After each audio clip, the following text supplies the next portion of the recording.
Spoilers of the Damned.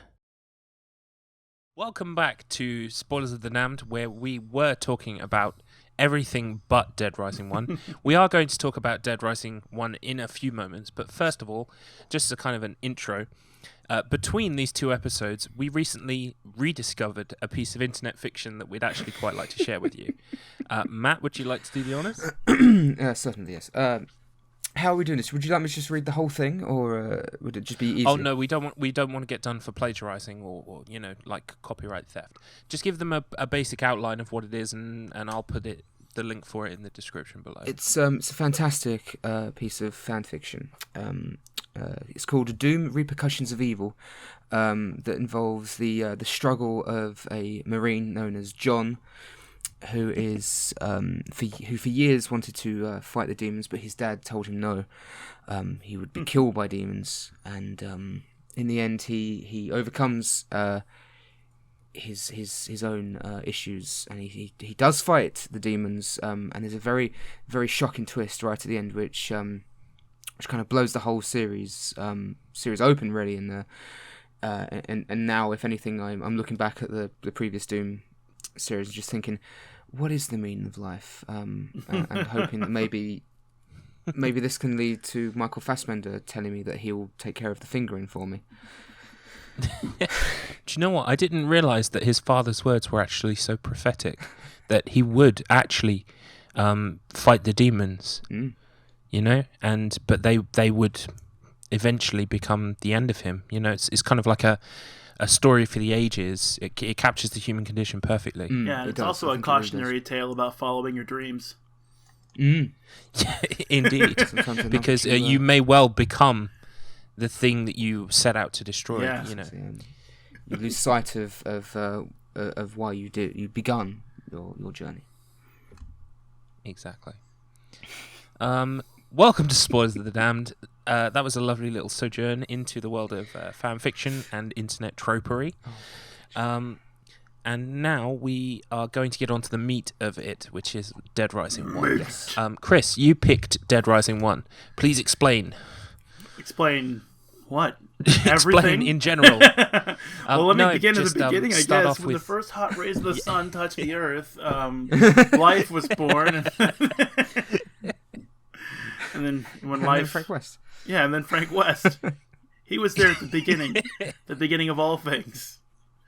He was covering wars, Anyway, yeah. I chose Dead Rising because we semi-recently watched the Dead Rising movie, and it really made me want to revisit playing the game itself. And also, it eventually had come out on Steam, and it was one of those things that's in my queue of things to do at some point in my life. So I decided I would just go ahead and hijack the podcast and force you guys to play the game for me.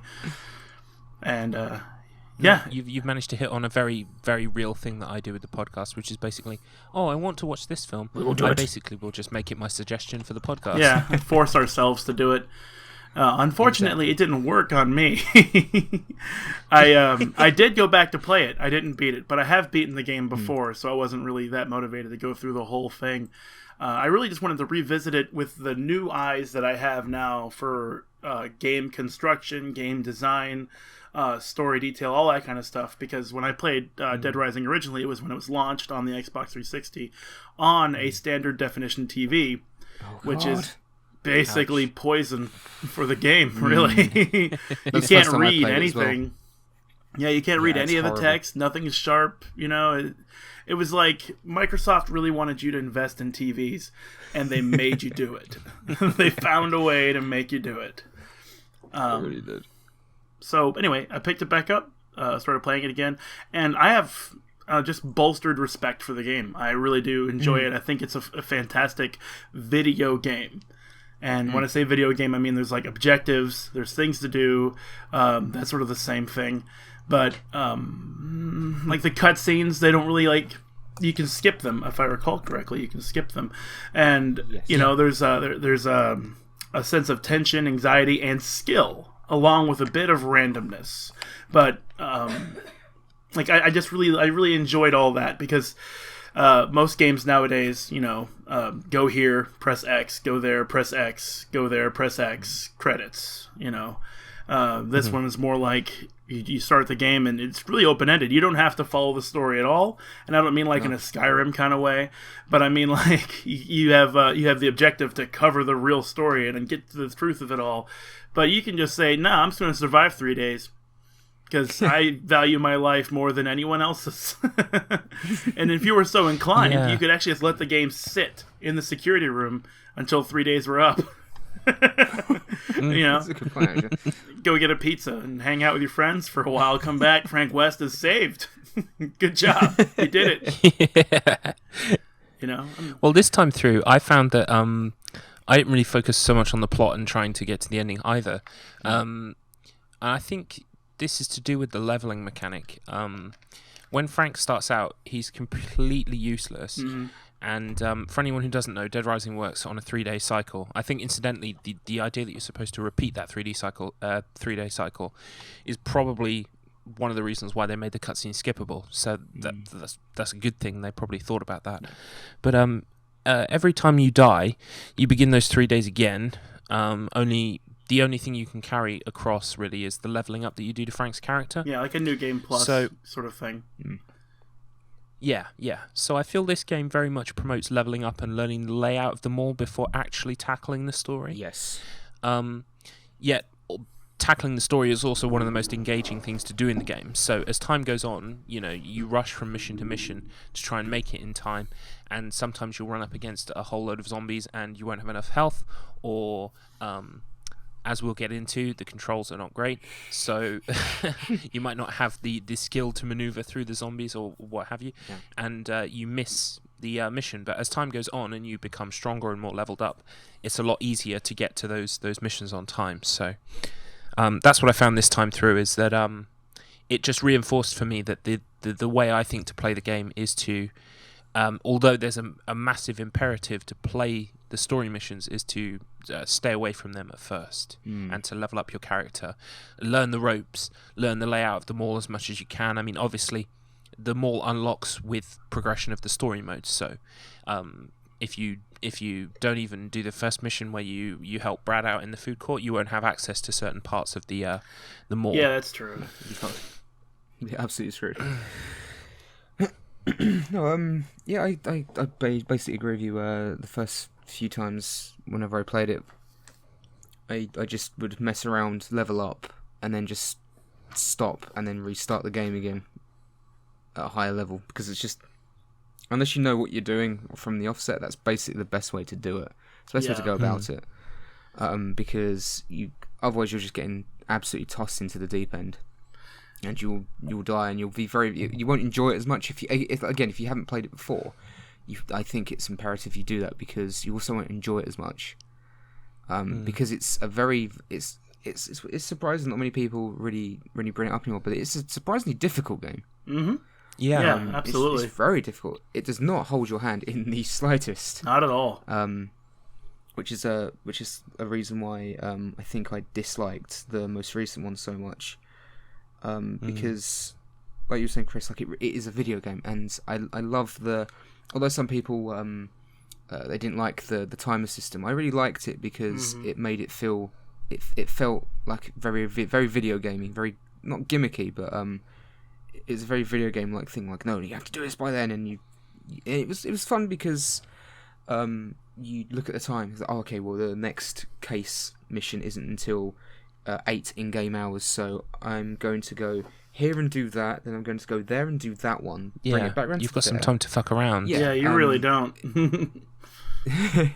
But in the fourth one is that they get rid of the timer, and because of that, the urgency's gone, and there's no. I never felt like there was any tension. Because in Dead Rising 1, like you want to still save as many people as you can because you get experience, and it's good. It feels good to actually like complete the missions, but at the same time you're always looking at your watch and getting a little increasingly worried as it's getting closer and closer and closer to the time of the next mission. And when you take that away, it's just Dead Rising 4 is just another open world sandbox game that just has zombies in it. Yeah. I will say that this revisit to Dead Rising 1 has really kind of made me think about Dead Rising 4 in a lot of ways, and none of them are really good. No. I didn't really enjoy Dead Rising 4 anyway to begin with, but just revisiting the first one has reinforced that for me.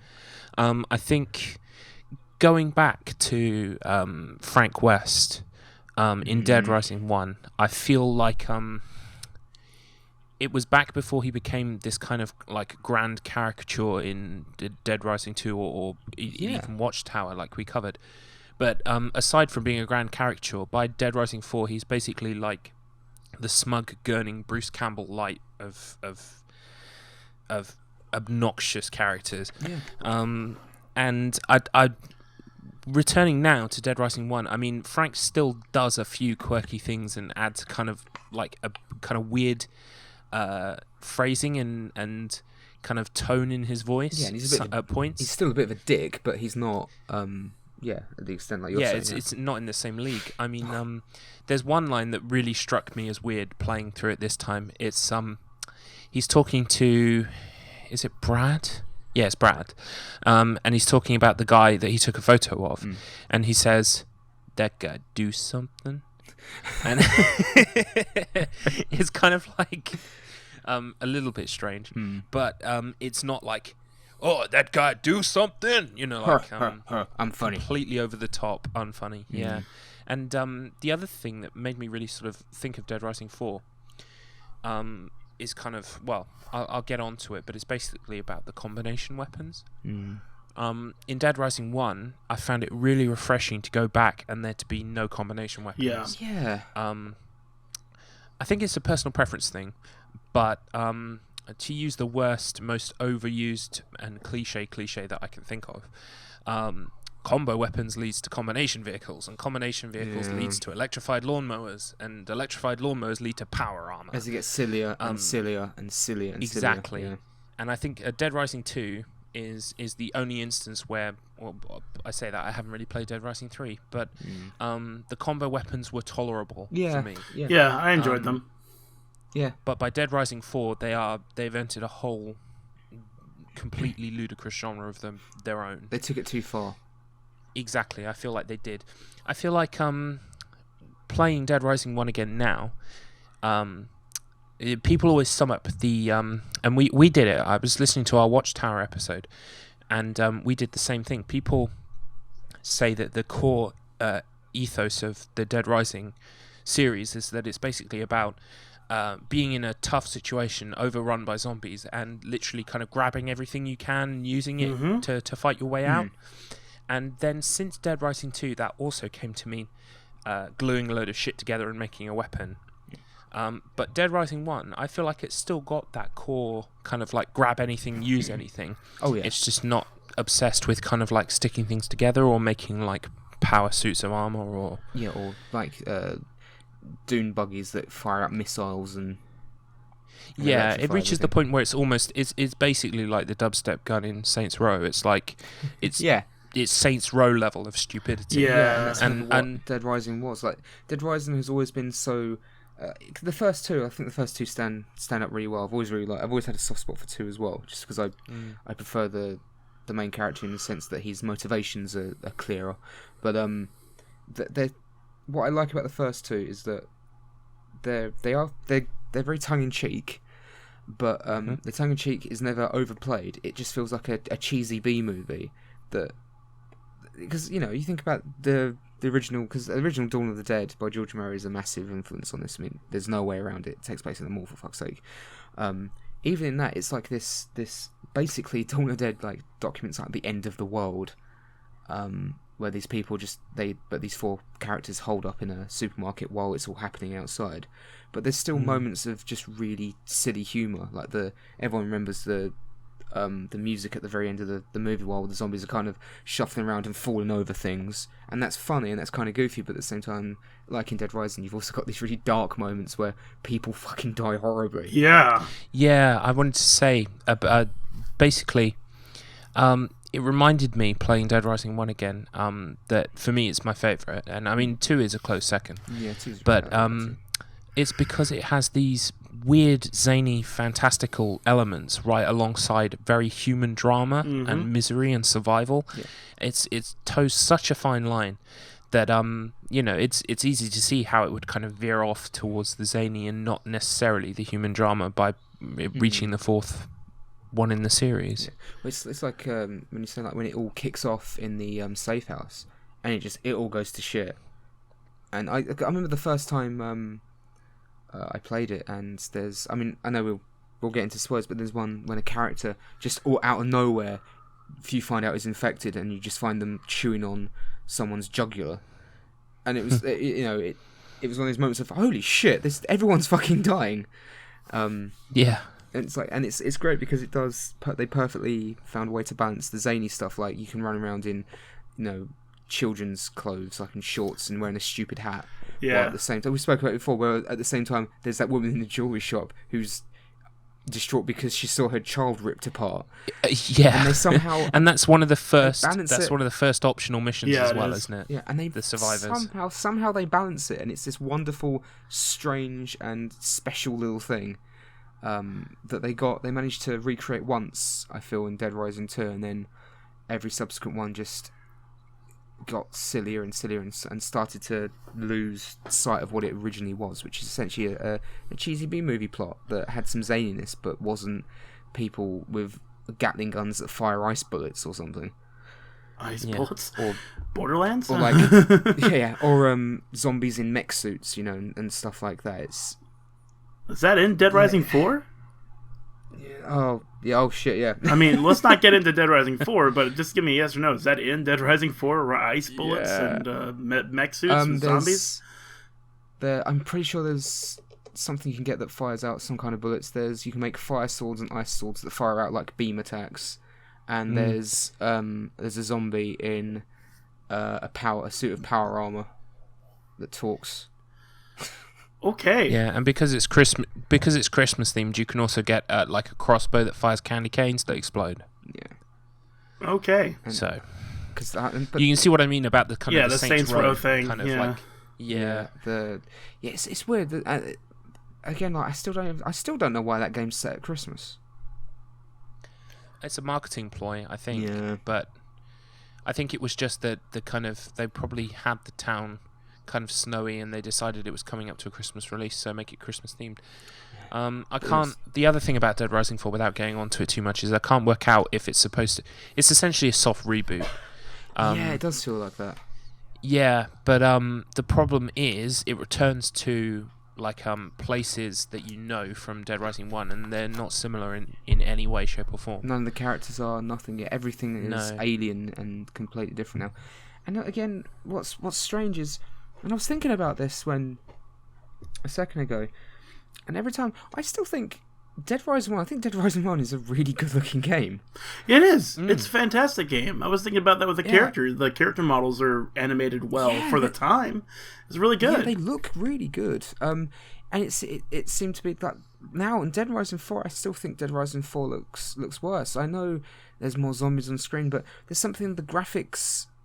And it's not all modern games, because I'm not like roasting a glass or anything, but there's a lot like with Silent Hill, the character models seem like a lot of them just seem better, like, especially in Dead Rising. I think the graphics are cleaner. You can see everything looks better and has like a nice look to it, whereas Dead Rising 4 was just grimy, generic zombies and a character that just looks like Michael from GTA 5. It's weird. Yeah. Well, I think it's that Dead Rising 1 was made at the sort of essentially the cusp or the beginning of next gen, as it were. Oh god, yeah. And so it took a lot of work to get it to look like it did then. Yeah. And with Dead Rising 4, it doesn't take a lot of work to get it to look like it does now. No. Now. So it's I think I think it's something along those lines. And I think Dead Rising 1 actually, Dead Rising 1 and 2 again, because they control very similar. I think they control better as well. I like it being a bit clunky. Yeah, I don't mind it at all. Yeah, like it's yeah.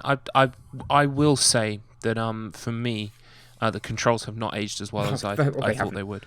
I remember them being finicky before, but I've been spoiled by 10 plus years of refinements and getting around is slightly awkward. Aiming was slightly awkward, at least for first to begin with. Well, I think the controls, like Matt, you've played Dark Souls, right? You enjoy those games.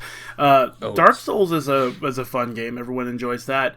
But Dark Souls controls are also pretty clunky, in my opinion. Yeah. But the thing is, you just sort of you press a button and you know how long it takes for that to happen. You just start to use your brain to go around it, and it becomes sort of a game element. You know, if you could just like mash all the buttons all the time and have all the actions come out and cancel each other, there really isn't much sense of control. And I think Dead Rising does the same thing for that reason. Maybe for that reason. I'm not a game design course guy or whatever. I've never had a diploma. But I'm just saying, like, I feel like that is what they were going for with Dead Rising. You jump, and you know, or like, even if you want to go further back, Castlevania 1 on the NES. You jump, you commit to that jump. You know, and you can't cancel your whip to do anything unless it's like a speedrun strat that I'm not aware of. And that's part of the game, knowing where you can jump, when you should jump, reading the game screen for where the monsters are at the time so you can make your planned movements.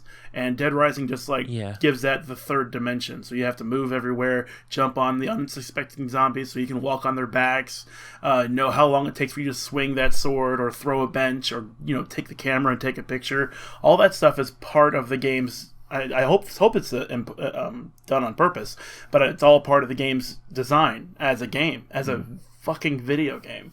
You know, and I say fucking, but it's right. Like it's so important to me that the game is a video game. There hasn't been good video games in a long time. I respect you, Tom, and I respect your opinion. It's been like Life is Strange nonsense, left and right. Yeah, no, that's fair enough. I mean, Life is Strange is definitely for a certain kind of person, and if you're not into it, you're not into it, and it won't change your mind, and that's fine.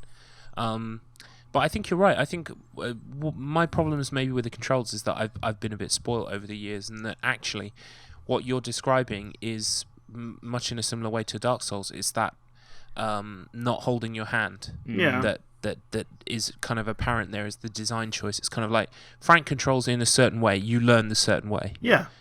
And it was just a kind of like dipping my toes back into it. This time I couldn't, you know, it took me a while to learn how to move Frank again. How to Meet Frank. And Frank is such a great guy. You know, I mean, that's the thing. Like you said, How to Meet Frank again. And that's why I wanted to go back to Dead Rising. I'm a Marvel vs. Capcom 3 player. I didn't get anywhere with the ranked modes. But Frank West is playable in Marvel vs. Capcom 3. And he's just as charming in that game. You know, like he's chased by zombies. Like yeah, he looks just like Frank. Is that what you said? Yeah, he looks like him. It's like, you know, like he's still, because I've never played those games, but I've seen, you know, a lot of them. And I was watching, I was like, no, that's Frank. Yeah, it's like you were saying. Yeah, it looks like Frank, plays like Frank. Like you'd expect him to. Except for the dual paddle saws, which you would never get. I guess he got it in the second game, but you know they give that to him for this part. But he drinks alcohol to double his PP power when he takes pictures in Marvel vs. Capcom 3. He uses the baseball bat. He uses like sweeping mops. He uses chainsaws when you level him up. And I mean, it's like, man, Frank is such a great guy. May not be a great person, but he's such a recognizable video game icon because of just standing out as a person, as a character. And that's another reason why I wanted to go back to Dead Rising 1, just to see him in action if my memory was correct, or would I go back and have like that nostalgia ruined. And it wasn't really in any way. I actually like Frank West even more now.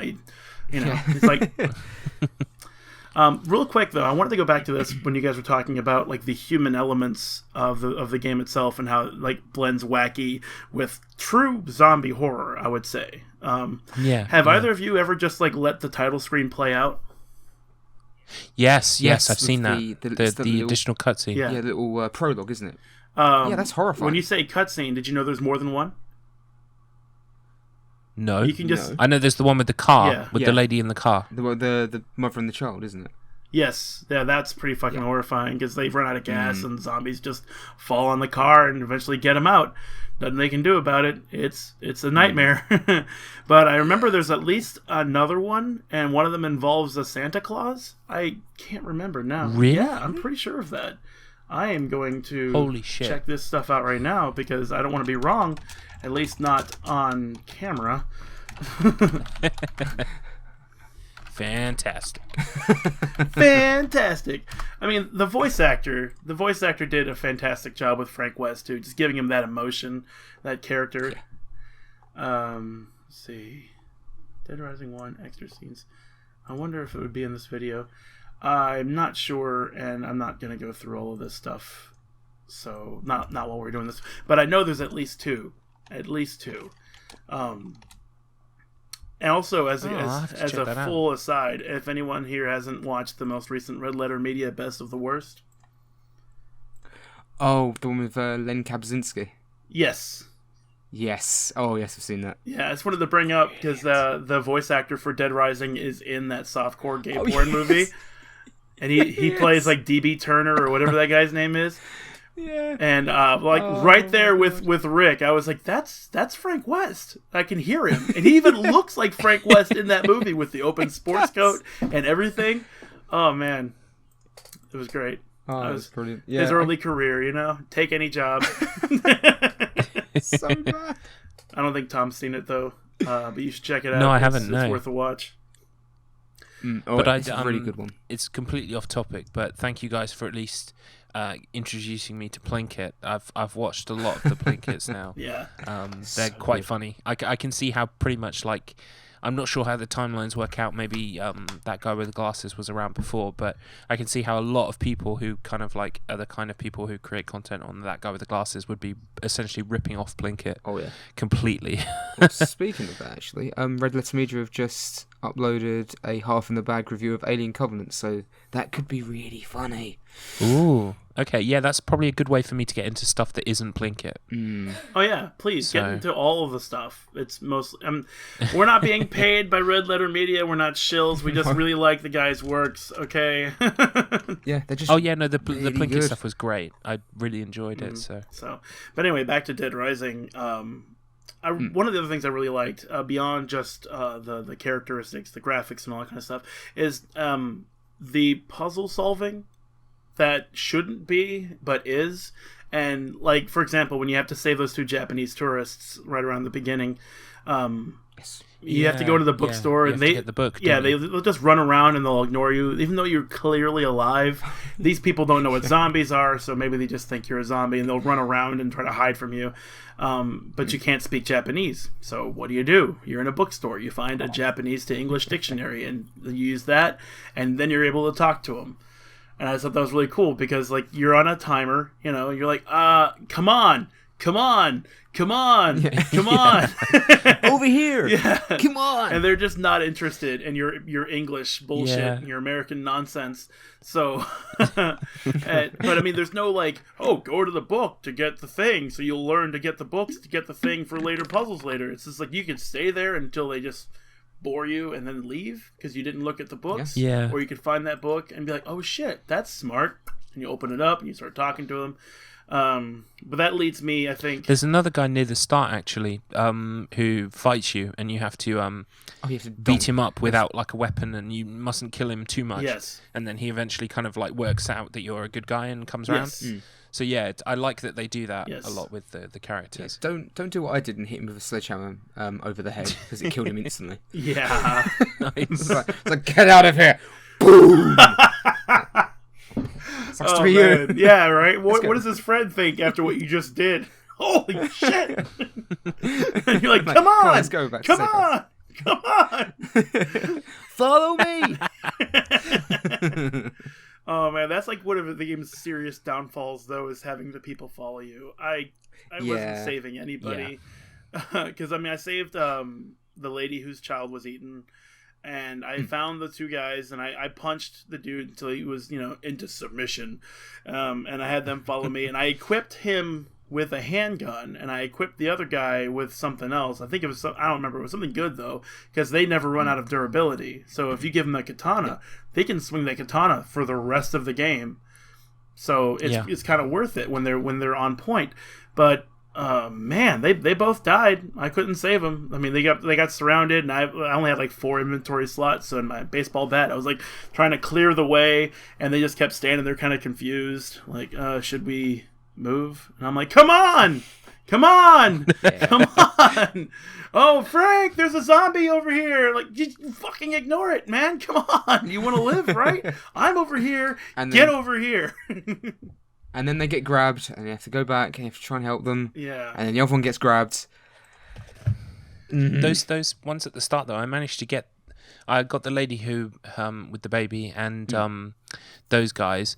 I went through the food court and then out onto the field, and there was another lady walking around. So I got them, and I had 4 people with me. Nice. And then I got the cutscene for those guys in the truck. Mm-hmm. That music, though, right? I was like, oh dear. Yeah, what the tones just shifted. Well, you probably know, Chris, but do you know the people who do that music for that are also the band that do the music for Devil May Cry? What? Yeah. Really? Yeah. I think they're called like Oppressive Groove or something. Or...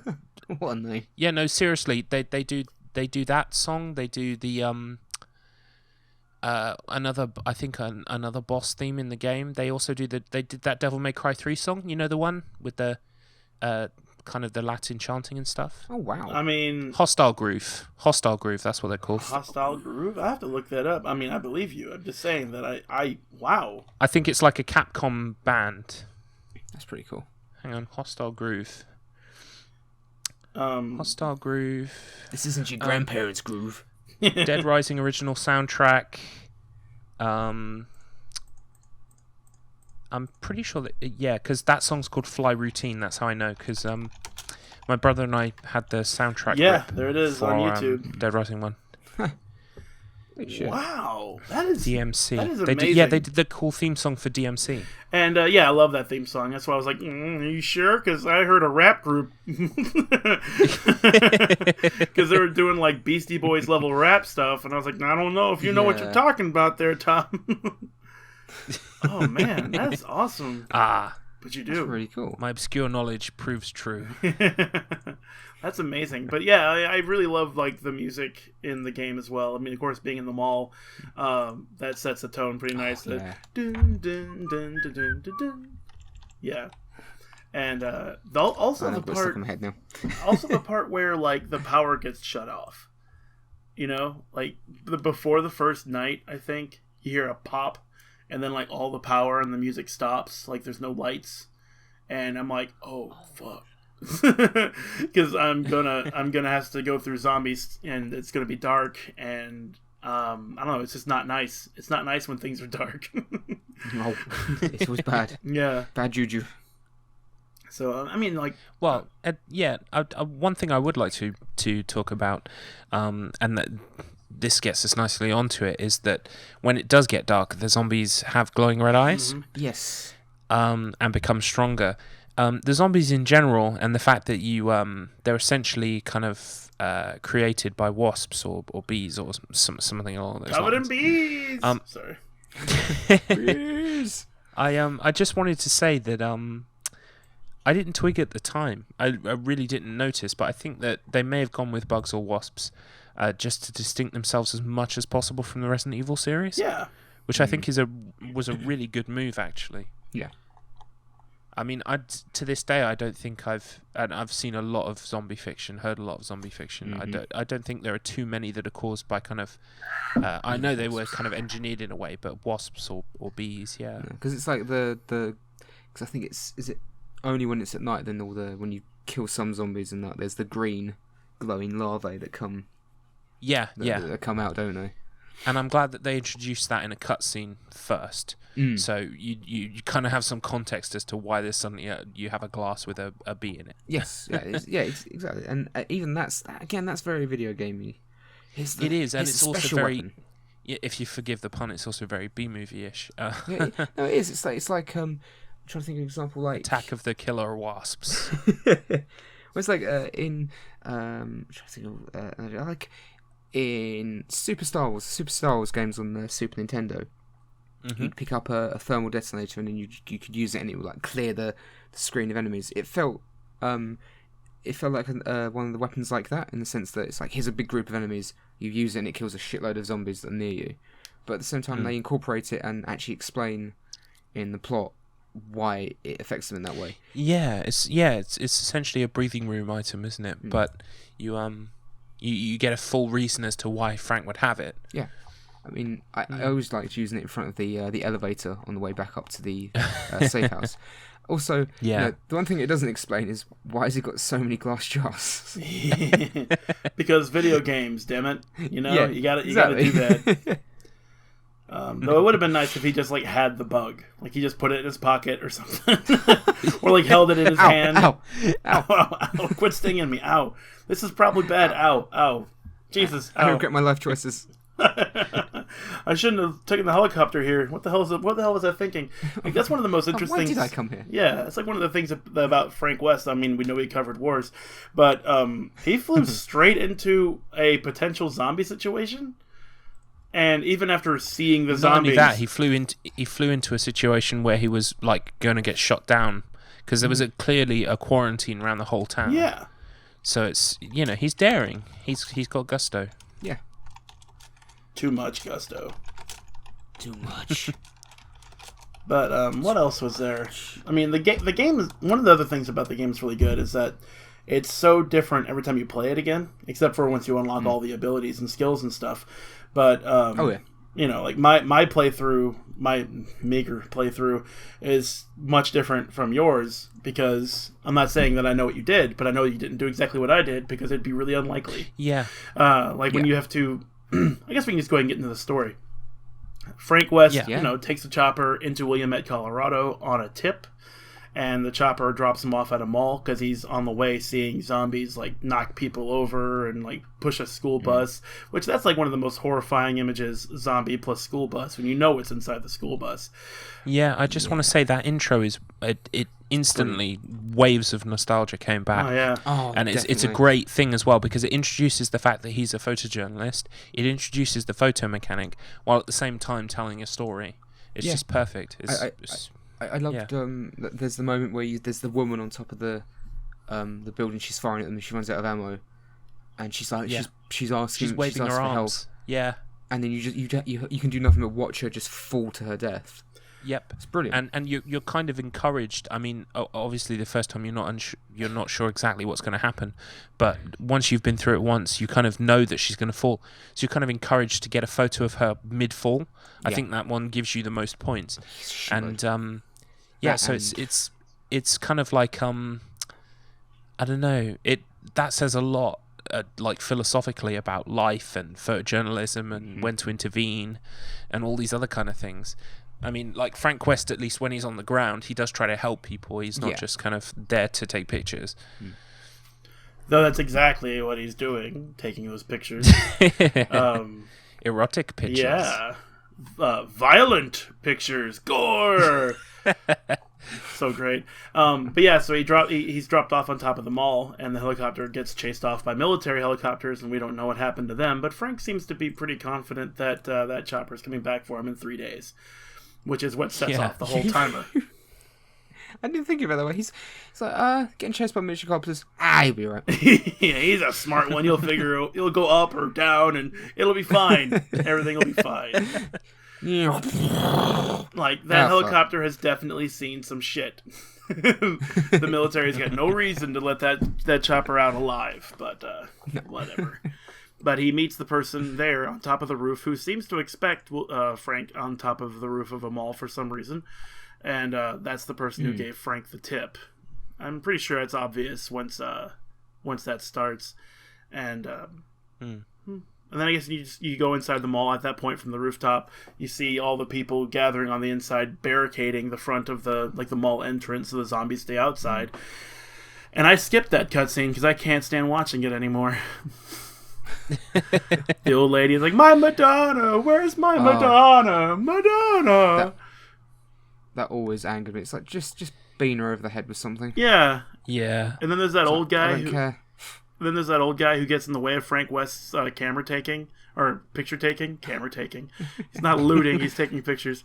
And he's like, Frank's like, got his camera up, getting the shot lined up, and the guy just stands right in front of him. Hey, if you're not going to be useful, you should blah, blah, blah, go get some things to add to the barricade. And like he turns away for a minute. Frank's like, all right, I'm going to take another picture. And then he's like, he sort of sidles in front of the frame again. Frank's like losing his damn mind. Like, I can't take a picture of this guy here. Trying to document this. Yeah. Well, I feel like the whole game is kind of like critique. I mean, nothing personal, but a kind of a critique on kind of like parts of American culture and sort of like things like that. I mean, the woman who sacrifices everybody's life for her pet, the guy, everyone is over stylized, and I mean, even down to like the fast food and everything else. Mm-hmm. It's I was trying, and it's clearly is based on it, even though there was a potential lawsuit. It clearly is kind of like based on elements of Dawn of the Dead as well. Oh, yes. And that was also a kind of comment on consumerism and things like that. Mm-hmm. Well, I don't know if the two of you remember, but I remember when it came out, there was actually surprisingly some controversy surrounding that. I remember later releases of the game had a disclaimer at the bottom of the on the cover that just said this is not affiliated with and is not an adaptation of George A. Romero's Dawn of the Dead, because there was rumours of a lawsuit or something. That's ridiculous. Yeah, so I'm not sure if it actually materialised. I don't think it did, but yeah, I remember that the later versions had to have that at the bottom. I mean, it's not. It was never ripping off Dawn of the Dead. It's set in the super. It took inspiration from it. Yeah. Yeah, but definitely. most things did, because without George Romero's original trilogy of the Dead, there wouldn't be Dead Rising, there wouldn't be Resident Evil, right? There wouldn't be The Walking Dead. So of course, and it takes place in a mall, but it didn't have the same plot, didn't have the same type of characters. The tone was different, the plot was completely different, and the way the mall was used was also completely different. Yeah. So it was all very silly back in the day that was happening. Although apparently, because I've just checked it, and it wasn't Romero that filed the lawsuit. I think it was the company that just owns the movie. Yeah, I mean, I don't think Romero would do it was that. just a kind of a rights thing. No, yeah, George Romero didn't, because he doesn't fucking care. So he's just a happy old man. But yeah, so yeah, are we going to talk more I distracted Chris, but basically we'll get it back on track by saying Frank arrives at the mall. And I want to talk about the mall. I think the mall is a great setting. Absolutely. Yeah, I love it. I still easily prefer it to the remixed mall in Dead Rising 4. Yeah. And I'm not saying that the scope of these kinds of areas couldn't have been imagined on PS2 or something like that, but the sheer scope, the level of detail, the shops and everything else, for an early 360 title, I feel it's quite impressive. Mm-hmm. It's like they found they could do a lot more, so they did a lot more. Yeah, there's so much variety. The first time you find out there's a gun shop, I need to go to the gun shop. Yeah. I need to go to the gun shop. It's Christmas. Yeah, it's like in getting back to 2 again, because I don't think there's one in. There might be one in Dead Rising 1, but I know that in particular in Dead Rising 2, there's an antique store that's got loads of antique weapons, like axes and. Oh yeah, there is one in Dead Rising 1. I found it. Oh, there is. Ah, brilliant. Yeah, but I love the fact that it helps like flesh out the area, so it makes it feel more like a supermarket, and it just gives you all these new toys to play with. Yeah, these new weapons, new clothing, new silly things to throw at zombies that are completely ineffectual. Like you can pick up like the fake like toy swords and hit them with them. Oh, it doesn't do anything. Yeah, it just knocks them around. Fun. Yeah. Or throw CDs like frisbees. or the jewelry, and you like throw diamonds at them. Yeah, It right. does fucking nothing. Or go to the sporting goods store, get a golf club and golf balls, and just take your time. Whack. Put down another one. I always Whack. I always liked just grabbing a dumbbell and just hitting them over the head. With Oh, it. It was man. something really satisfying. That would tear Just your arm banging them in the off. head with it. Yeah, the way he whacks them. Yeah, like one of my that's so good. favorite items in the game is the long sheet of plywood. Like when you go to the save those 2 guys, the one you have to punch in the face until he's like, hey, okay, I understand that you're not trying to kill us, you're not a zombie, and we'll go with you. The part of the barricade is made with like a long sheet of like thin plywood, and if you take it, you can pick it up and just like sweep it from right to left. And Ooh, yeah, whoa. oh yeah, and it's like a long, big sword. It cleaves through the zombies. It's so good, but it doesn't last very long. So, but it's one of my favorite weapons in the game because it's like so unusual, so unorthodox, and so very effective. Yeah, one of my favorites is near there. Actually, it's the parasol. I love using that to run through. Oh yeah, power saw.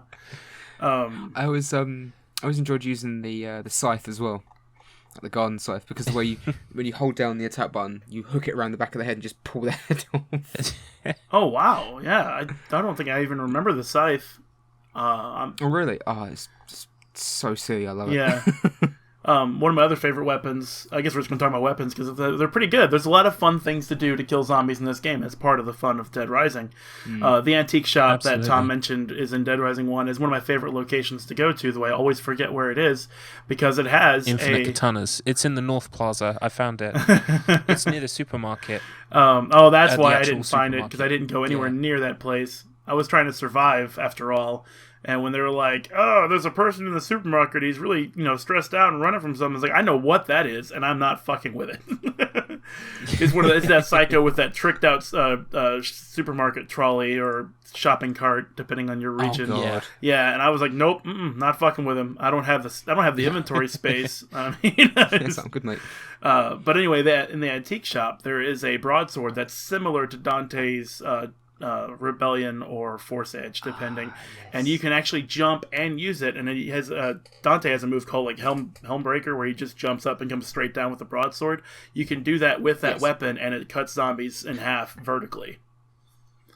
It's awesome. I love the katana. I mean, the reason I sought that shop out is because there's one shelf that has infinite swords of one kind. I think it's that kind, and then the other side is katanas. Yeah. The katana. My favorite spot to begin with, like literally the first kind of couple of times through the gameplay loop, in the main first area, I would run up to that kind of, I guess it's a juice shop. It's where you meet that guy who's like a photographer. Yeah. And, yeah. If you jump out onto one of the kind of windows there, you land on a kind of like a ledge, and there's a katana there. Mm-hmm. And so I was doing that for a while, and then I realised, well, actually, I need to go find more katanas. And yeah, I found one where there's an infinite spawn of katanas. So katanas hanging off your body. I am become one! Oh man, I fucking hate Kent, though. That photographer guy. Yeah. The first time I played this game, it was the most frustrating thing. And honestly, I don't know why I continued playing it outside of the fact that I bought that game at full retail price because it just came out. Kent killed that first old lady you save on the rooftop because I don't know how this happened. I guess I saved her husband first. Because I was just like, okay, I don't know what's going to happen. Oh, this person's with me. I know right where the safe place is. Let's just go there. And I took him there, saved him, then went around the corner, saved the old lady. But I was like, well, I mean, this is a pretty safe place. Maybe I can gather up some other people and make the trip more efficient. So I go into the elevator, go down, the cutscene follows. She's still with me. I get to the juice bar where Kent is, and Kent's like, who the hell are you? And you can just easily show him all the pictures you've taken in your lifetime through some means, but you don't. You just like, oh, I guess I'm just not as good as you. You're so much better. And he's like, ha, that's right. That sort of attitude. And he teaches you how to use the camera function in the game. He's sort of a tutorial mixed with an asshole. Because when you finish the first part of the tutorial, he's like, hey, now watch me do cool tricks. And he does like a flying jump kick, right? Oh yeah, that piece of crap kick. Yeah, and it's a pee-pee moment. That hurt to say. It's a photographic moment. You can take a picture of it, get a whole bunch of extra points. He kept kicking the old lady who was with me because there were zombies around her. And I didn't have any weapons because I was new to the game. And I was just trying to get that kick because I know what that yellow PP stands for. God, it's even yellow. I know what it stands for. That must have been intentional. It had to have been. So I'm just trying to capture it. I mean, I'm using the old lady at this point as like a target so that he'll kick in that direction around me. And I'll just take the picture and then that'll be that. But I just couldn't get the timing right at all. So he just kicked her to death. And I was like, fuck Kent. Jesus Christ. What the hell? He just kicked her in the face till she was dead. And, I mean, it's partly my fault for introducing her into this hostile situation. But on the other hand, he didn't have to kick her in the face over and over again. You know, I think he's the one. Harsh. Yeah, he's the one with the bad self-control issues. And then I find out later on that if you do his little series of trials, he's also one of the psychopaths in the game. You have to kill him. Yeah. Yes. Much to my pleasure. Yeah. I might add. But that's also where the game's design sort of falls through a little bit, because you feel like, oh, I should do what this guy says because it's a thing to do. So I'm going to go find sexy zombies to take pictures of. I'm going to find violent things to do, take pictures of that, and then I'm going to beat him. But by the time you do that with him, you're still not powerful enough to handle Kent. Kent is a super asshole, and he's fast, and you don't have the game knowledge or inventory space to handle him. So I just ignore that stuff until after you level up all the way through. Just like I ignored the roller coaster because I know who's there. I ignored that supermarket, and I did my best to ignore the Beastie Boys on that fucking Jeep in the plaza, the park or whatever. I managed to get them stuck on a tree. That's what I was about to say. Was jumping at them with a katana, like swiping them. Nice. Exactly what I did.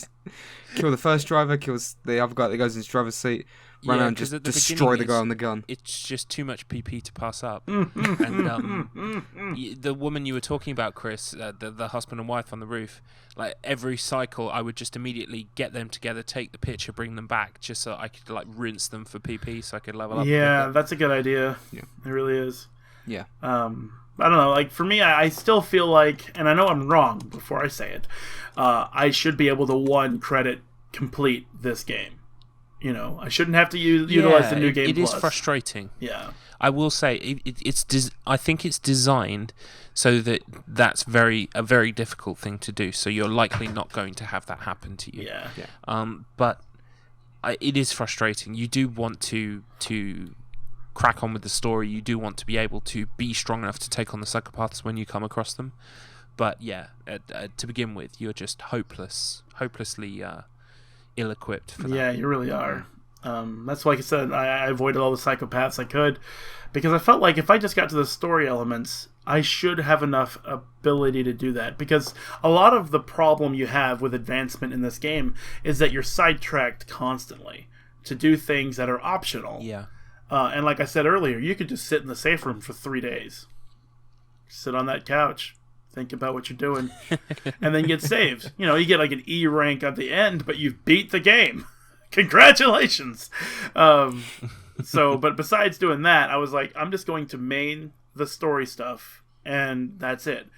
But I ended up getting really frustrated at the part after you meet... what the hell's his name? The black guy? Ben? Was it Ben? Brad. Knew it was a B word. And it wasn't black. Brad.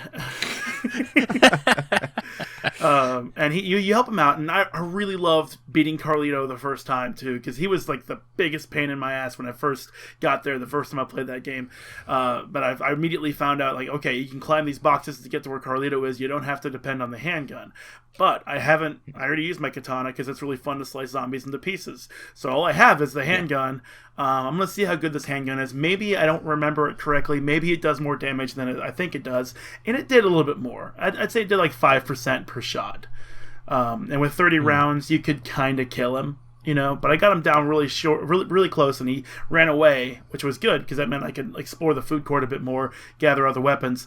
Only weapon I could find, though, was a frying pan. And I know you can put that on the heater and heat that fucker up. I was like, you know what? I can't wait to hit him with this. This is going to be so awesome. You know, and I ran up there and he was loading, so he didn't have any... I don't mean like he was loading into the game. I meant he was reloading his gun. And I was like getting up behind him, just running as fast as Frank West's weak level 1 legs could take him. And I just hit him twice, like bam, bam. And then the cutscene started. I was like, fuck, yes. Hefty fist pump in the air. Beat Carlito the first time. I know it's not a big deal, but as an underpowered, underleveled Frank West, I was like, yes, I can do this. If I could do Carlito, I could do the rest of this game. And then I just didn't. Yeah. Well, you'll see a recurring pattern with how I dealt with Carlito. I climbed up there and I hit him with a katana. Efficiency! Katana, all the way. Yeah, That ain't broke, don't fix it. that's Yeah, right. and I mean, the only thing I stopped to do was to pick up about like 4 or 5 bottles of wine because they are a super item in this game. Yeah, Or all they the, really all are. the orange Insta-heal. juice. Oh yeah, dude, I got one of those energy Cartons juices, of and I think it orange was like creamer and milk. I don't know what. I'm not sure if that's what. the Oh, thing- coffee creamer. Yeah, yeah, and I love how you can just chug a jug of coffee creamer, and that coffee creamer comes in a jug. It's like So- I only have that's this much so coffee, but I have this much creamer. You know? But if you put those two together, it gives you quickness, and wow, are you fast? That's right.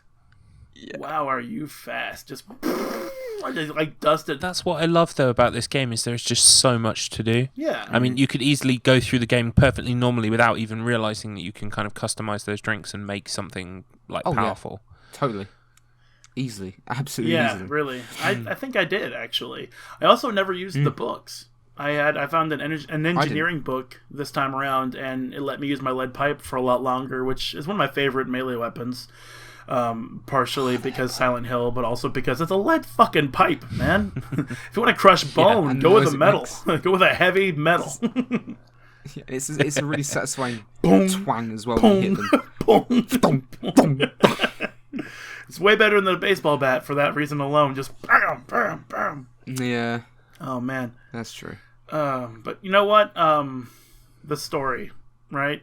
We should probably talk about the story a bit more. But unfortunately, I didn't get through the story, and I remember I saw things in my playing that I did that I don't really remember, like the old man. Oh yeah, is it Dr. Barnaby, or something yeah, like that? Dr. Yeah. Barnaby. Yeah, like he's the reason why Department of Homeland Security is there. Who is like, it's Brad, stereotypical buff black dude, handle things, you know, and his white girlfriend, I guess, who's like a little too sexy to be here, but she's here and she's got confidence, and I mean, she looks great, so whatever. I was trying to like get her in positions so I could like take the pictures that might possibly get more points so I could show Kent, see here's sexy pictures right here. This one's actually alive. The one you took a picture of was dead, weirdo. How you freak. Yeah. Though, on that same token, the lady in the park who's running with the old man, who the Beastie Boys kill, that old man, that lady there. If you save her, you can actually go to her in the safe room, and she'll like squat down and kind of hold her knees, which is perfect for an erotic photo. You can just keep snapping. You can take all the pictures. She's not going anywhere. Just 500 points, 500 points, 500 points, 500 points, 500. Fantastic. Every time. Fantastic. She's like crying quietly to herself, like, I don't know what he's doing, but it doesn't hurt, so I'm just going to stay here. Fantastic. Well, he did save me. Fantastic. With the same enthusiasm every single time. Oh, Frank. Franktastic. Oh, man. But yeah, story-wise, the Dr. Ben, what's his name? Barnaby. I'm fixated on Ben for some reason. Like the Department of Homeland Security is there. They save you from the opening of the front door and all the zombies getting inside the mall, and then they weld that door shut so they can't possibly get into the safe room that you're in. And I just want to say I love the fact that you know, in that starting area when the people are dying, it comes up with their names. Yeah. And you know, blah blah blah. Yeah. Dying. I love how they use the same mechanic that you later use in the game. So you kind of like tricked into thinking, well, maybe there is something I could do to save them. And I mean, I have tried in the past, not this time through, but you know, you kind of like, you're sat there going, oh, I need to be able to save them because, you know, the message comes up that they die in the same way, you know, when you're later in the game that you can save people. yeah. So I just thought that was a nice touch. It is. It really gives you the feeling that they are people and they are dying and it's your fault. Yeah. And also it's the same kind of, even though it is kind of like scripted, so to speak, in the way that event must turn out, it gives you this feeling, you know, because it's in the game itself's engine, you feel like, oh, maybe there was something I could have done. Yeah, no, you definitely, it does. It makes you feel like shit as well the first time. Oh, yeah.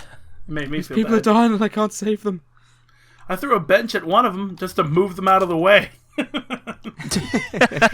that's the reason why you can't save them. They just won't move. I've spent they like just stand 10 there. minutes like using a baseball bat, just heroically defending the last girl. You know, Yeah, I've done the same thing. and It's nothing. like, come on, we'll get out of this together. And I'm really nice, so you'll like me, right?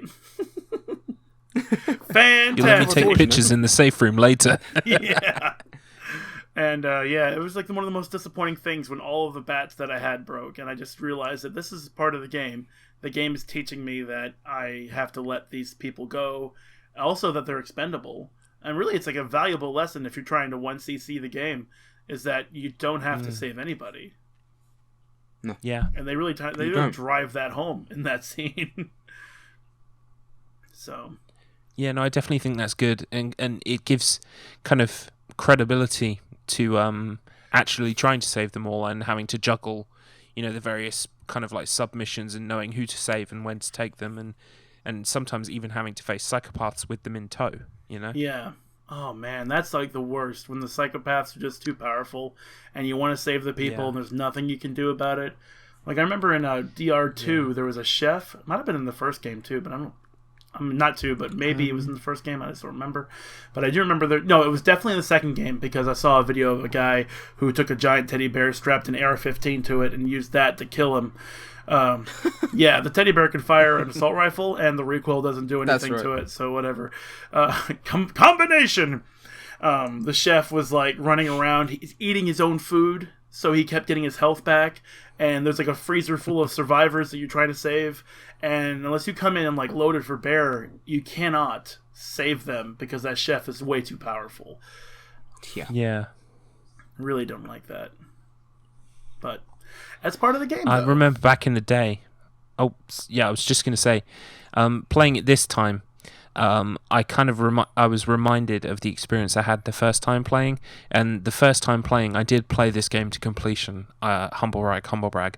I did get every achievement. I did save every survivor. Mm-hmm. I did save.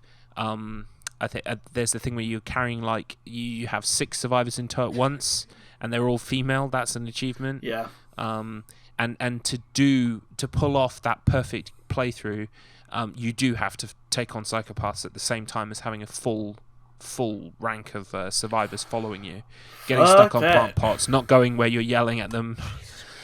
Yeah, that's the worst. That you just remind me of the worst thing in the game, which is okay, cool. Okay, I've got 3, 4, 5 survivors. Cool. Right, I'll just I'll go back towards the safe house. I'll drop them off. Oh, cool. Oh, there's another little side mission here. I'll just go. Cutscene starts. Fade to black cutscene. And then as soon as it cuts, fades into a cutscene, and your heart just sinks. Yeah. Mm-hmm. I was just, no. Yeah. Like I remember there's a psycho in DR2 again. They're the most memorable, I think, because I just knew what I was doing in DR2 from my experience in DR1. And so whenever I lost a survivor for any reason, I took it as a personal insult. Like, no, I'm better than this. Yeah. But there's that psycho in DR2 who's like a zombie rights activist in the bathroom. Oh, in the second one, mm-hmm. And you piss him off or whatever, and he has broken glass that he uses from the mirrors that he broke, and he like dashes in and out of the bathroom stalls like a snake. Oh, that's right, yeah. Yeah, and I had people with me who were armed. I brought them in, like, expecting them to kill that guy for me. They were armed to the teeth, and I lost, like, all of them, and I just reset the game and said, fuck that shit.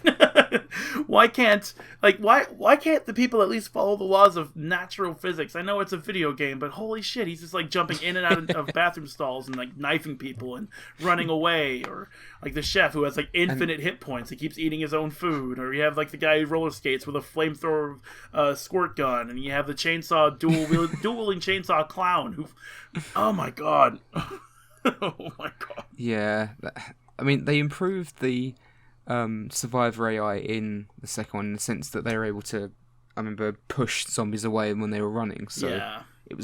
they were less likely to get grabbed by them, which was nice. Yeah. But they were still pretty useless in some situations. Yeah. Oh, I just wanted to say, actually, because you just reminded me that another thing that I really liked, I didn't actually play it this time, but I remember that guy who's a psychopath but then becomes a survivor, like if you do the right thing. I think it's in this game. Dead Rising 1? Yeah. It's the guy with the long hair who's kind of like he's throwing Molotov cocktails around. Oh yeah. Did you guys see him? I know what you're talking about. Molotov Yeah, I cocktails. remember that guy. Yeah. That's a case of where if you deal with the psychopath in the correct way, they become a survivor. Really? Yes. Yeah. If you put him out, because basically when you defeat him, I think he's kind of like on fire, and if you put him out, he kind of goes, "Oh yeah, actually, sorry, I was a bit of a dick," and then he becomes a survivor. Exactly. Yeah, that's true. I remember. Don't you have to bring a fire extinguisher just to do that though? You have to make sure you have one with you or something like that. Yeah. Oh, shit, I didn't... And the reason why I've just remembered that is because I was going to say how when you save survivors, that's not the end of the story sometimes. They have those kind of like loyalty mission things. Do you remember Yeah. those? And so. I can't remember which one it was, but there was one complete twat who was like going to turn the entire room against you unless you brought him some wine. Yes. Yeah. That guy. Yes. I remember that. That fat piece of crap. That guy is lucky I can't remember his name. Yeah, I remember that too. Like you have the survivors in the safe room who just like sometimes they'll just like form a union against you, even though you've done so much for them. Like every time you save a survivor, you're putting your whole life on the line to a painful zombie death that you're rescuing them from. There really should be no way any of them could like possibly rise against you. Their loyalty to you should be like worship level. But oh well. It's like, you didn't bring me Jaffa cakes. Get out. We should revolt. Or maybe you should thank the person that put his life on the line to save your sorry, useless ass. Yeah. No, I want wine. But it just adds to that kind of like time-based tension. Yeah. Where you've already not got enough time to do everything that you're presented with, and then you've got to go back and sort those people out that you've already thought you dealt with. Yeah. It's great. That's the other thing too, though. Moving through the mall is tedious unless you know about the shortcuts through the bathrooms. Yeah, the shortcuts are essential when you're trying to do a full complete playthrough. Oh yes. But you have to unlock them by what? I think you have to have done them at least once, and sometimes, are they revealed in cutscenes? I can't remember. I think sometimes they are just there, and you just need to know about them. Like I think her name was Leia, the one with the baby who died. I was carrying her around. She had a sprained ankle, and I was at a point in this game that I remember being very frustrated with in the first game, or the first time I went through it. And it's the part where you're supposed to follow the story, and Brad took you up to this point, to this one spot in the mall, and then he leaves, and you're supposed to get back to the safe room at a certain time so that the story will continue. And you're just kind of left to figure out how to get back to the safe room. And I still have Leia with me, and I'm carrying her on my shoulders, and I'm like, okay, run around. The arrow's pointing like right into a jewelry store or a women's clothing store, and it's like it's level. It's pointing right at it. It's not angled like I'm supposed to go downstairs. It's pointing straight at the clothing store. And I go in the clothing store, there's nothing. There's no doors, nothing. I'm like, okay, I'm here, but there's nothing here.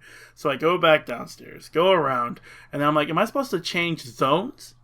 Like, shouldn't the arrow be pointing at the zone wall then? I couldn't figure it out. It took me like 20 minutes again to figure out how to weave my way through the mall. And I found like it's not a maintenance tunnel. I think it might have been like a maintenance exit. Like you open the door and it's just full of zombies though. Like all the zombies are in there. Oh. Yeah, and I mean, but if I were to go to the end of that hallway, the map seemed to suggest I'd be able to get back to the safe room. So I had like 3 pistols with me. I was like, all right, 90 kills. Headshot. Until I ran out of guns. Do another one. Headshot. And I just kept doing that until I was like, okay, I only have like 10 rounds left, and there's more than 10 zombies left in this hallway. This can't be it. So I get Leia, pick her back up again. I walk out. I'm in the I think it's Paradise Plaza, the place you start out in, that sort of spot. And I don't remember how to get back to the safe room. Like, that's the part I'm having a problem with this game's like overall like travel design, is that there's no like safe room portal until you learn about the bathrooms, and then the bathrooms I think have to be unlocked through either psychopath kills, because I know that's how it worked in DR2. The chef, after you kill that chef, then the people in the freezer will show you the bathroom, and then you can use that to go back to the maintenance hall or someplace closer much faster, which doesn't make any sense, but video games. Yeah, And I think in the first one, it's after you beat the clown at the roller coaster. oh, okay, man. That's when you get one as well. Man, see, like I said, I was avoiding the known psychopath cases because I wasn't prepared to deal with them. But if that's how it was, then I was going to be in for a long you're right, Matt. night. It says here, to get the shortcut, you must do the out of control scoop at 9 o'clock. You fight Adam the clown, and then when he's dead, Greg will get off the ride, talk to Greg, and he'll mention a shortcut. Yeah, so. Man, And you You're right. also get Adam's chainsaws, which respawn. awesome. Oh, Yeah, they're they're great. very good too. Very, very good. I remember that combined with certain books, there was a strat that basically kept those things going for ages.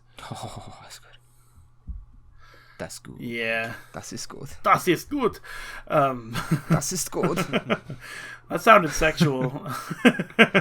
Ja, it is very good. Okay, stop Das it. ist fantastisch. Fantastisch. That'd be awesome. I really hope the German version has got that in it. I hope so too. I would love to And play the probably all game the in blood German. screen. I would love to do that. I wonder if there's a language pack I can get or something. That would be awesome. Like, I actually play Overwatch in German on my computer because I know what they're saying and it doesn't really matter, but I am interested in the language, so it's cool to just hear those things being tossed around. Plus, like, Cool. the voice actors do a bang up job changing the voice for a German audience. It's not just like, fantastic, like McCree, what the fuck? But anyway, as far as like I said, I didn't get very far into the game outside of like completing the first row of cases and getting into the second night, or the second day, I should say. So, like I said, I don't really remember too much about the story. I don't remember what Barnaby is. I do remember that the bugs are the reason for the zombies, and that's about it. Yeah, and that they were basically kind of unleashed on Carlito and what's the lady's name? Isabella? Isabella. Yeah, got released on their hometown, and that so Carlito has planned this as basically a way to kind of not only get back at America on their home soil, right. but also get it to become a big scandal. I guess by, like you said, Chris, he being the tip off for Frank. Frank turns up, takes a load of pictures, and basically gets it kind of like out there that this is going on. Sort of exposes it. Yeah. Yeah, that's basically it too. I mean, you have the different character interactions to talk about that, but the outline of the game is basically that. What I really liked though was at the end, because I'm just going to skip ahead to the ending because, like you said, like I said, that's basically it. Yeah. At the end, it says how Frank West blows the thing wide open. Everyone's like, "Oh shit, zombies are real!" And then it like trails off. Like the last thing it says is like, after a couple of years, people just sort of forgot about it. And I was like, "Man, that's kind of how it would really be, though. You'd have tourists, and that's about it." Yeah. Oh yeah. I mean, We'll just get on with it after a while. yeah. I mean, like, you can take 9/11 as an example. I mean, we do never forget September 11th, but it's starting to become like a joke on the internet, and people are sort of like not really caring about that as a memory anymore, except for those who were involved in families who were affected. I'm not saying anything about them, but I mean, even it's not. It didn't really affect my life here in Tennessee, so that's something that I sort of just pushed to the side. And if it was like a zombie outbreak in Willamette, Colorado, but it's all been cleaned up, chances are you can open up tourist souvenir shops and then just let tourists come in and check it out. But for the most part, people get on with their lives. And I thought that was like the most realist video game ending I've ever seen in my life. Yeah, it's really depressing. And as then well. the repercussions of that in too with things like Zombrex and stuff. Yeah. That they seem like really kind of real world kind of answers to zombie outbreak is to come up with a drug that actually suppresses it and keeps people, okay. Yeah. A And cure. that people would have to take it, and it's kind of like insulin or whatever. They need to take this medication. What's again, like furthering you saying about how people just become desensitized by it. In the second one, there's the reality TV show, Terror is Reality. Yeah. When it's just like it's contestants murdering and killing like hundreds of zombies while the crowd It's just the next goes logical wild. step, isn't it? Yeah. Yeah. Yes, that's exactly what would happen. I mean, it's like if you were let's say you survived Willamette, Colorado, but your grandma didn't, and somehow she got funneled into TIR, and you just saw some dude run her through with a chainsaw bike. What do you feel? Like, she was dead when she became a zombie, or I wish they'd treat her body a little bit better, out of respect. Yeah, we should respect her a bit more. We're like, Grandma's on TV. She's on TV.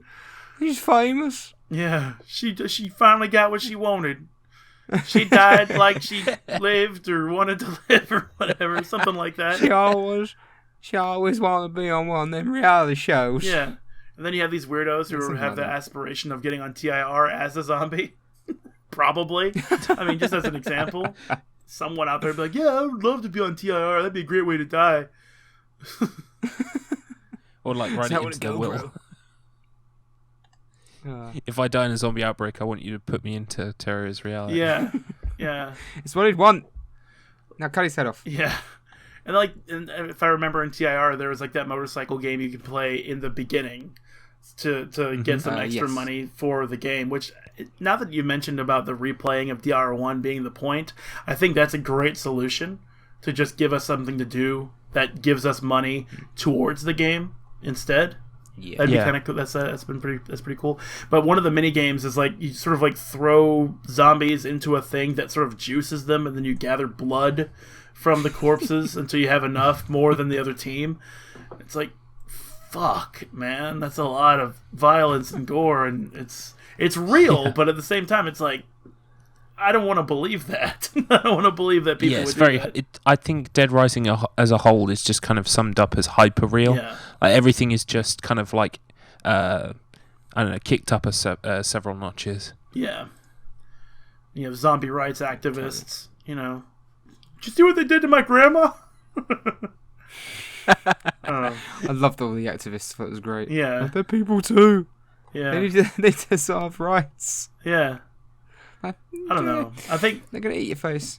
I think that with Dead Rising, it's like it's important to recognize it as a sort of a landmark milestone in like video game storytelling and gameplay and all that kind of stuff, because it was just so out there. It wasn't just.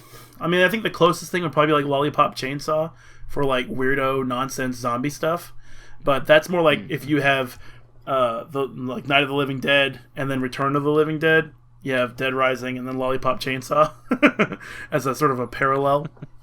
Has any of you played Lollipop Chainsaw? I've not, but it kind of strikes me as like almost Tarantino-ish in terms of like zaniness. Yeah, I suppose so. I don't know. Is that who is that again? Is that Suda or is that someone else? It's Suda. It's a Grasshopper manufacturer game. Yeah. So. But yeah, I played I played all the way up to the first boss and defeated the first boss, who is voiced by the singer of Mindless Self-Indulgence. It's a band. Oh, really? Yes. Jimmy Uringer. Yeah, him. Cool. And he does a fantastic job as a boss fight. He's really, really great. Like there's a part where I've seen footage of that game. Is he like the actual punk one? Yeah, he's the punk zombie. Is he actually a punk guy? Yeah. Oh, that's cool. He kind of looks like he does in the game. Yeah. A little bit. And like there's a part where you combo him. It's sort of a QTE, but you combo him to a point where you take the chainsaw from groin to brainstem all the way up, and you split him vertically. And then he just puts himself back together and starts laughing, and he's like, "Ah, that tickled a little." And then the boss fight keeps going. Holy shit! So. I don't know. I just think Dead Rising is a really, really great game, really great series. Except for maybe DR4 and 3, I haven't played either one of them. But I'm pretty sure I would play them with like rose-tinted glasses. I would just like, yeah, it's Dead Rising, whatever. It's unfortunate that video games are also franchises that also need to be re-released for increased profit and brand recognition, and all the meta behind all that is a real thing we have to deal with. So hopefully they keep getting it right, but sometimes they're not going to. Silent Hill, you know what I mean? So it's a thing. But I think Dead Rising, at least the first game, is a phenomenal step in video game history. So. Yeah, I think with Dead Rising 4, I honestly wish they'd just remade Dead Rising 1. I feel like half of its DNA is basically a remake of Dead Rising 1. They should have just gone the whole hog and done the whole thing over. Yeah, I mean, pretty that much. would fix a lot of the problems that most people have. I mean, we talked about how the controls kind of have their good points, but they also do definitely have their bad points. And I think a lot of people get switched off based on the controls, especially if they weren't there the first time round and they didn't experience them then, or they've been, spoiled by growing up in an age where things kind of already were perfected. So I think a reboot would solve a lot of those problems anyway.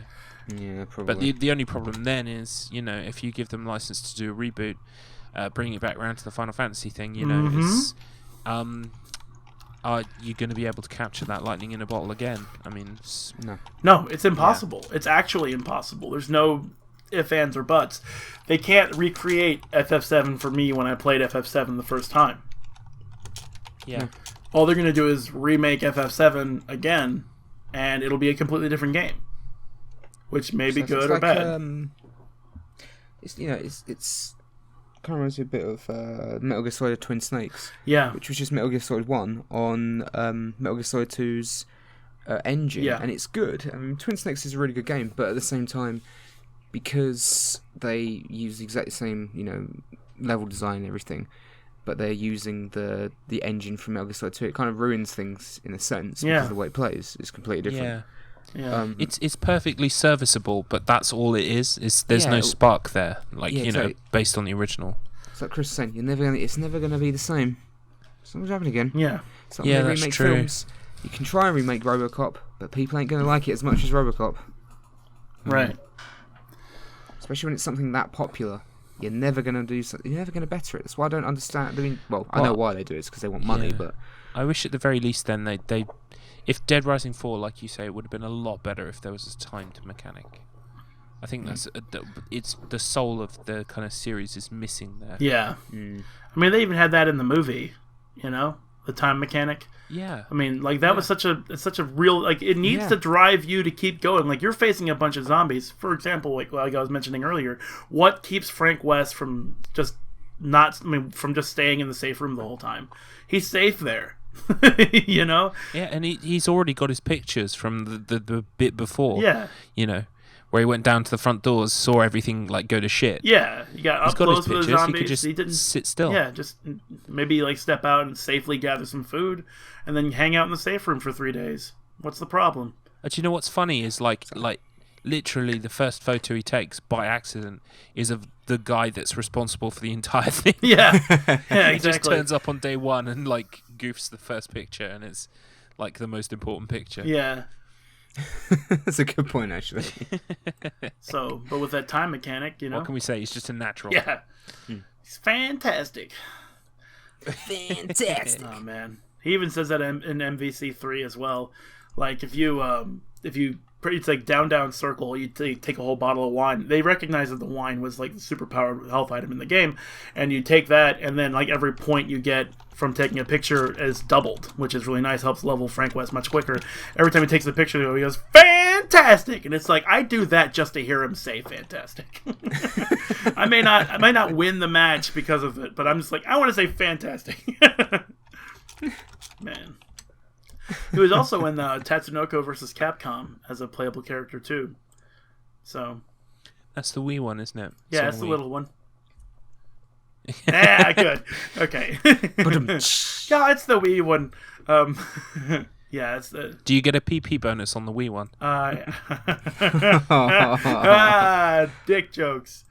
I love them. I love them all over me. I love the dick jokes. Just flow them a bit. So, I think we've talked out Dead Rising as much as we can without getting really into our own personal experiences with every second of the game. Yeah, I think you're right. I'm glad you guys played it. We've hit on penises, so I think that's the perfect place to kind of call it a day. Brains bottomed out there. my shit is bears. It would appear. So. But yeah, it's been. Yeah, I'm glad you recommended it, Chris, because it's been good to revisit it. Mm-hmm. And I was a fan of the series. I will continue to be a fan of the series, but it has made me think. I'm probably going to go back and play Dead Rising 2 now properly. Yeah. Because like you guys say, you guys definitely. I think have had more experience with it than me. It's not as fresh in my mind as Dead Rising 1 is, and I definitely played that exhaustively. Yeah. So I'd like to go back. I'm really kind of interested in going back to Dead Rising 2 now with some of those control refinements. Watch out for that tiger in the casino, man. That tiger will fuck God. you up. All the twins. Yeah, the twins. Oh, the twins. Yeah, now see, you say these things and I get pictures in my head. I think, I think I remember that, but I'm not so sure, so I definitely need to go back. I mean, that's what I really like about the Dead Rising series, though. The psychopaths, at least in 1 and 2, didn't play 3 and 4, are like each of them are these memorable, horrible experiences. They're either intensely frustrating or they're just like horrifying because of what they're doing. Like the chef, he wants to eat the people he saved. That's what that point is. Or like there's a guy in DR2 who's forcing a woman to marry him in a Vegas-style casino, and there's like dildos everywhere, and he's wearing like a bunch of black leather stuff. Yeah. I don't know. Yeah, the PVC. Yeah, and he's also huge. So he's like this. And he's got the. Is it his chainsaw he's got? And when he revs it, he kind of thrusts at the same time. Oh, yeah, he does. He like thrusts it like it's his big dick or something. And he's also like a neckbeard stereotype. So it's like, oh god, you don't want to kill him because you're just saddened by him. I'm so sorry for you. I don't want to touch him. I don't want to touch him. Let's get away from me. Yeah. I'll leave you to your scary little marriage. Just stay away from the scary sex pervert. Yeah. And I don't know. I mean, I'm not saying like we should glorify that stuff, but I just really like how the psychopaths are each individual crazy boss fights, all memorable. Well, it's personality, and Dead Rising 4 definitely doesn't have that personality, unfortunately. Really every single psycho that you encounter doesn't have a cutscene, their own music or anything. It's literally just. I remember all you get is something like, something weird's happening at this location. Go and check it out, Frank. You go there. It's just a regular mook dressed in something. And it's like waves of enemies, isn't it? Like I remember one where I went on the map. I was told to go there, so it's like Santa's Grotto. Yeah. So I thought, Santa's Grotto. That's prime for like a psychopath that has a Santa dressed up, drunk, whatever, and you get a cutscene. You don't get a cutscene. You just kill a load of, I think they're little elves. Yeah, and then eventually a Santa shows up, and I just shot him, and he died, and that was it. There was nothing in the head to it. Like 3 times. It was like bang, bang, bang. Oh, you're dead. Cool. Thanks for that. Wow. And that's when I knew. That was when the game really lost me, I think. Yeah. Because it was losing me anyway, and then I was like, oh, cool, a psychopath. I love psychopaths. Because again, it's very video gamey. I miss. Like bosses having like these cutscenes, like in Metal Gear Solid, you has like leading up to like Vamp or something. Mm-hmm. You'd always have like this little cutscene just before that would like really get you ready to fight them. Yeah. And it makes it an event, and in Dead Rising 4, they're not an event. It's just it's a thing on a menu you tick off. Yeah, it's like we were saying. When we discussed Alien Covenant last time, and it's like people watched Dead Rising, or watched someone play Dead Rising, but didn't understand what made it Dead Rising. They didn't understand it. Yeah. They watched it and went, "Oh, we can make that," but they didn't get it. Yeah. They didn't get what makes it special. There's certainly a difference between watching a video game and actually playing it, as I'm learning all over again, having done a Let's Play, and then actually playing the game is like, I'd rather just play the game. This is actually a lot more fun than doing a Let's Play, is actually playing the fucking thing. And then I finish it, and I'm like, I don't even care about recording that anymore. I'm going to move on to something else that's more fun to do. Which kind of fuck it. Yeah, which kind of brings me up to, like, I don't think I'll actually do an LP of Dead Rising. Primarily because of the random aspect of leveling up, because I'd want to do a 1cc, just get through the game, but it would take me hours just to find a route that might reliably work without depending on the way the game will level me up this time around, Yeah. So I'm just not going to worry about that. It would be a lot of time I don't really have right now, so I'm just dropping that. I might play Red Dead Redemption, though. I love it. My fiance just expressed an interest in it. She's like, "Is it any good?" And she has a PS3. Like, yes. And I was like, "Yes, actually, you'll fucking love it. It's good. Good. You'll fall head over heels for John Marston." And he's got these great lines. Like I sent her a picture one of where he's like, "There's there's two ways of dealing with women, and neither one of them work. 2 ways to argue with a woman, and neither one of them work. And I'm like, yeah, that's a cool guy right there. That's like that Western confident kind of thing where he's like, yeah, I've been around, and it just doesn't work. You can't win an argument with women. She thought that was funny. And I also like the Dead Eye, and I also like just the overworld. It's fun to hunt. Get a cougar, find a bear, stuff. you know. Well, did you guys, either of you play Undead Nightmare? Oh, yes. I haven't. I did, but I didn't complete it. I really liked it. I loved how it just completely changed the way the game played. It was nuts hard. Yeah, it really was. It was weird. It was one of those instances where it felt more like a fan made mod for like a Half-Life game, or Half-Life on like one of those mods. Something that just completely is a complete conversion of and alteration of the way a set game plays. But it's the fact that the entire world's different. The enemies are different. There's all the little interactions with characters are different. I love the cutscenes. Chris, you said you haven't played it, right? I have not played it. I would definitely recommend it. It's not really a spoiler, but in the first cutscene, unfortunately, John Marston finds that his family has become zombified. And he kind of ties his wife up, and he's like, I'm going to go, why don't you just sit there? And she's like completely tied up. And he's like, I'm going to go get the doctor. Oh my God. I love it. Like you, yes, all the, the random events like where you can find people just camping in the regular game. You'll find people, like that have barricaded themselves with barrels and that, and they're encircled by zombies, like fighting them off, and you can like stay and help them, or just keep on running by. And people that die, that get killed by a zombie, turn into zombies in real time as well. It's really cool. Oh wow! And they can run as well. The zombies run. Really, yeah, it's a really cool expansion. It's one of my favourites because it's just so creative. Now, let's just do something fun. Because Rockstar can do that. Yeah, I do appreciate that. And you get that in GTA 5 sometimes as well. There's definitely lots of little mini games that don't really belong in the Grand Theft Auto universe, but they don't not belong, So just have fun. Like the peyote stuff, you can turn into an animal, just be a bird for a while, like literally fly around and like probably shit on cars too. I'm sure there's a button for that. The shit button. Yeah. It's my favorite button. It makes me feel good when I press it.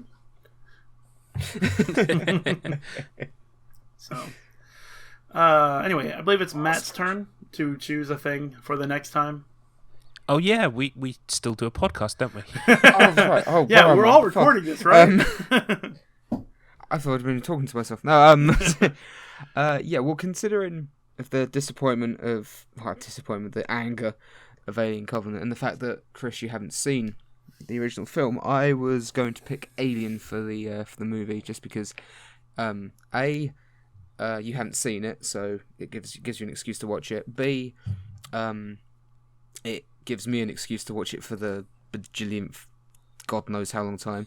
C, I know Tom really likes it as well, so it gives me an excuse to watch it. And D, it might help cleanse the memory of Alien Covenant. I can just try and push that out of my mind. Yeah, because the problem especially is that it seems like Ridley Scott with Prometheus and now Alien Covenant, he's essentially trying to build up to kind of like a Rogue One, where the torch gets passed from like his new prequel stuff to the older film, and it's increasingly looking like that's going to be a hugely convoluted and contrived thing that they're going to do. So you should definitely enjoy the original Alien before he retcons and ruins it. Yeah. Actually, that never was an alien that they found on the planet. It was all an illusion. Maybe it was a hologram. Do something stupid like that. I'm pretty sure. I'm just waiting for someone to take the mask off and figure out that it's just one of the Wachowskis. And then it's like they're simultaneously, like, they keep taking it in turns to cosplay as Ridley Scott, while in reality Ridley Scott's just tied up in their basement. Because it would certainly explain all the pretentious dialogue. Yeah. And it would explain his weird interview things he's been doing recently, falling asleep and appearing drunk. It's the polyjuice potion. Ha ha ha. Anyway. But definitely, watch Alien. I reckon you'll like it. There's a lot there's you'll probably if because you haven't seen it before. There's watching it, you'll probably see how a lot of video games and other science fiction have been heavily inspired and influenced by it as well. Because I think it's an important distinction as well to make, isn't it? That Chris, you're more than familiar with the idea of the xenomorph and all that. You've consumed like games and stuff. Yeah, I've played the Alien vs Predator basically arcade have game, the license. so I know enough. Yeah. Yeah, so it'd be interesting for you as a perspective of knowing sort of like fairly intimately the alien, how the aliens are, but not actually having seen the original film. So. Yeah, it'll be interesting. Yeah, it's weird though, because I know there was a point when somebody put the DVD in, or sorry, the VHS into a VCR and maybe watch it, but I don't remember any of it. And I do remember renting Aliens and watching it with some friends and not remembering any of that either. So, I know I passed out through Aliens, though. That's kind of like... that's the kind of good memory, though. The good memory loss. The kind I wish I could have with Silent Hill 2 or, things like that. Yeah. You're going to enjoy them. Trust me. Oh, I was like, well, what's wrong with Silent Hill 2? No. It's more just I wish I could experience it again for the first time. Yeah. Like the first time you see Pyramid Head. Yep. And when he's just when he's just stood. It's one of my favourite thing about that is the fact that it's not the first time you see him isn't that cutscene that everyone always talks about. The first time you see him is you're going towards you've got the key for that door now, and he's just on the opposite side of those bars, staring at you. Yeah, and there's that strange red light illuminating him, and your radio's just going absolutely fucking bananas. Yeah, and you don't even know if he can't break through those bars at all. He's got that. I mean, I think he has the great knife at that point.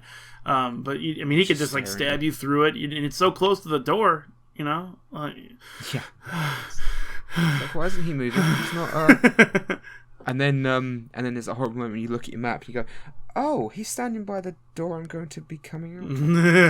Yeah, and the symbology of that scene. I mean, like if you think about it, because Pyramid Head is a reflection of James' psyche, right? Yeah. And he's standing there looking at him like he's in a mirror, and then you go into that room, and that's the room with the dead body that is also James's fucking body. Yeah. So deep. It's almost like James has done this a few times already. Well, my personal fan theory I still love, and spoilers for Silent Hill 2, turn the podcast off right now if you've never played it. Do it, motherfuckers. My personal headcanon, and I hate the word headcanon, but I'm going to use it, is that at the very beginning of the game, when you walk past James's car, Mary's in the boot. I've heard that one before, actually.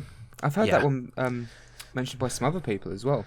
That I always like to think that, and you pick up the map from the car, and it's kind of like, I need to go find my wife, and it's like, yeah, your wife's in the boot.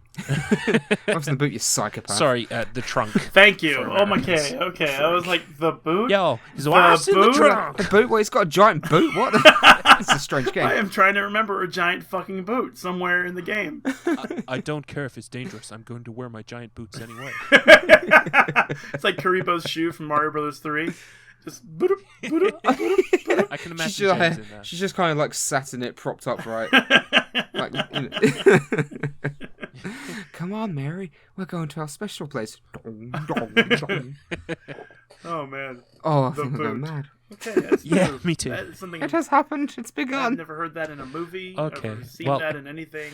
The boot. I'll remember that now. Well, on that note, let's wrap things up. So we're going to be watching Alien in time for the next. We'll be watching Alien between now and the next podcast, and let's spam our places. So Matt, you make videos on YouTube, and I hear you've got one brewing. Yes, I've got something I'm working on at the moment, which is I don't mind saying what it is. It's a top 5 list of Nintendo Switch games, and if enough people see it, I think the reaction's going to be quite funny because not just Nintendo fanboys and fangirls, but just fanboys and girls in general tend to not be able to take a joke very well. So This is true. There's probably going to be, if enough people see it, there might be a lot of salt in the comments, and lots of actually. So I'm looking forward to that because it's going to be really funny. It's almost that sounds good. I like actually, winding people up sometimes. Sorry. Actually, aren't there only 5 Nintendo Switch games? Shh, don't ruin it. This would be a top 10, but but it'd just be blank space. Actually, I'll have you know, there's many in the pipeline, and there's Neo Geo games. Those types of people. Please stop. That doesn't count. Yeah, those don't count. They don't count. They're re-releases, motherfucker. They're conversions, they're ports. So yeah, that's what I'm doing at the moment, and I'll be I'm pretty much just doing that just because I want to put something up, and I thought it'd be funny, and it's also to tide me over until my next video comes out, because it's gonna be one of the longer reviews instead of like the nostalgia trip stuff. So yeah, cool. That's just basically at the moment. Okay, and you can find Matt's channel in the link, the description below. We'll have the link. Chris. Yeah, my channel, Karisu1061, mostly Let's Play stuff. Maybe it'll change to something else soon. Hasn't been updated in a little bit because I've been doing a lot of overtime at work. Overtime season leaves me with a very little amount of free time. But I will continue and finish Resident Evil 7 and maybe start Red Dead Redemption, or maybe even do Dead Rising anyway. I don't know.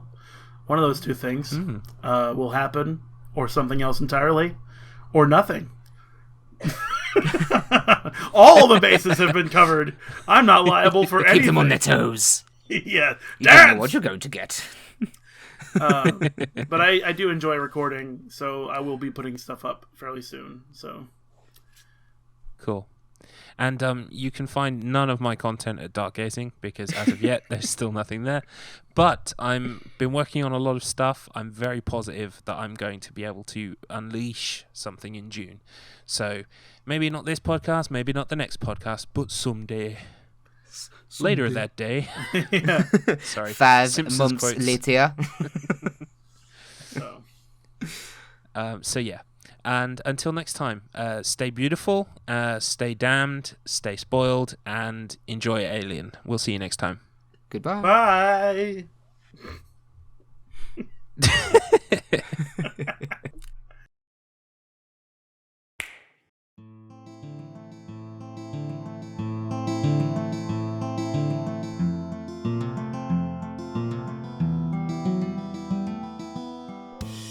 This episode of Spoilers of the Damned was hosted by Axton10_61, Madcus Finch, and Garlips. To find out about us, as well as join the discussion on our Discord, check out all the links in the description below. Please feel free to leave a review or rate us on your podcast app of choice.